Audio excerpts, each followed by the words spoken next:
In the late 18th century, Germany and New York brought this food and the term Hamburg steak into popular usage. To attract German sailors, eating stands along the New York City harbor offered steak cooked in Hamburg style. In 1802, the Oxford English Dictionary defined Hamburg steak as salt beef. It had little resemblance to the hamburger we know today.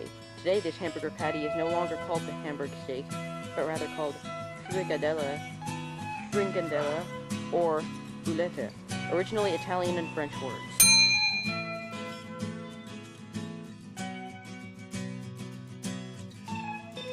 Like many other popular Mexican-American dishes, burrito combined ancient traditions, filled tortillas, with contemporary ingredients, spices to suit the tastes of general public. The burrito, literally meaning little burro or donkey, became irreversibly linked to tortilla-rolled packages. Burrito lovers David Thompson and Derek Wilson believe that modern burrito originated in the dusty borderlands between Tucson and Los Angeles. The word burrito first saw print in America in 1934. It was sold at Los Angeles famed El Cholo Spanish Cafe during the 1930s. Burritos entered Mexican-American cuisine in other parts of the Southwest around the 1950s and went nationwide a decade later. The origins of traditions such as quesadilla cannot usually be traced to a particular year or person. They are foods that evolved because the ingredient and technology needed to cook them were readily available. The history of quesadillas begins with the story of corn and cooking tortillas.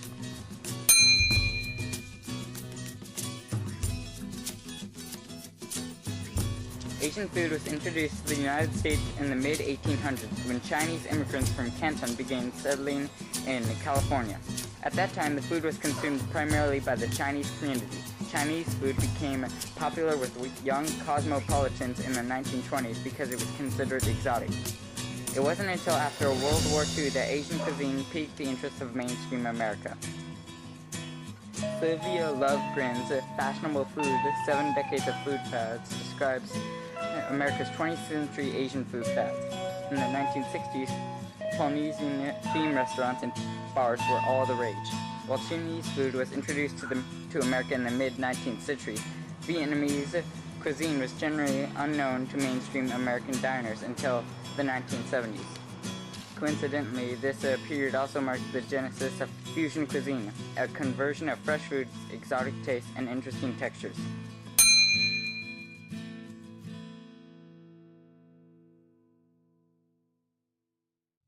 And frying all sorts of foods, meat, bread, and vegetables, since ancient times. This fuel-efficient cooking method has several advantages, one of which was portability.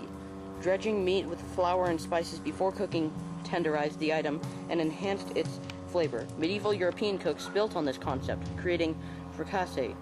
Fricassee is not fried, but simmered in butter and served with creamy sauce.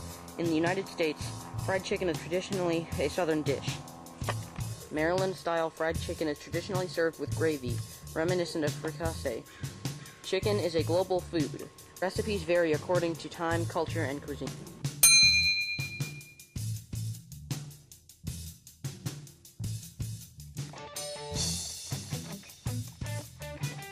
Pizza was imported to the United States by Italian immigrants. For many years, pizza was mostly available in cities with large Neapolitan populations, such as New York, Boston, New Haven, Philadelphia, Baltimore, etc.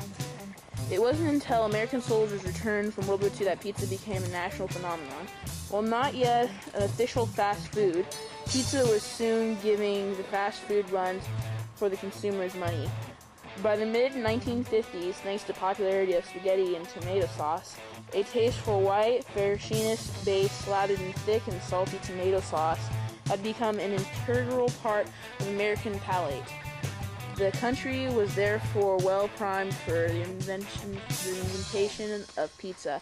In the 1950s, pizza suddenly burst onto center stage. In part, this was because it fit so well in the culture of the times. It was regarded as an ideal family food, equally acceptable to all ages and both sexes. Its taste hardly departed from tried and true, yet its form could be readily accommodated to the era's newer, more casual way of eating. Television parties and snacking in front of the television set. the information communal way it was eaten in restaurants made in particular popular for teenagers. By 1950, boisterous pizza parlors dotted the main streets of Italian neighborhoods, their oversized booths for 6 or 8 crammed with a voracious young ears, while others lounged by the entrance waiting for take-home orders. Pizza also became the hottest restaurant item of the 1950s because, unlike most pastas, it was not particularly affected by the delay between cooking and eating. This made it ideal for the two main growth sectors of television: battered restaurant industry, drive-ins, and take-home places. By 1956, it had shunted aside hot dogs as the most popular item in both. By the late 1960s, Americans were consuming 2 billion pizzas annually.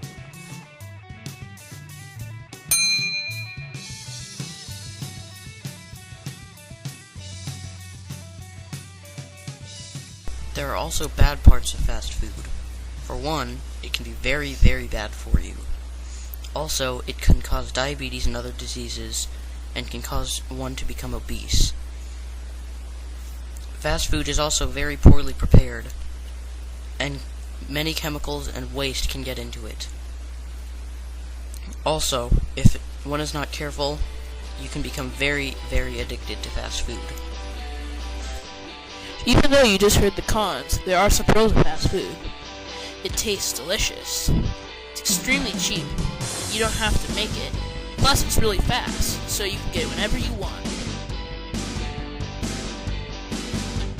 In conclusion, we've found that fast food is okay every once in a while, just as long as you know what you're eating.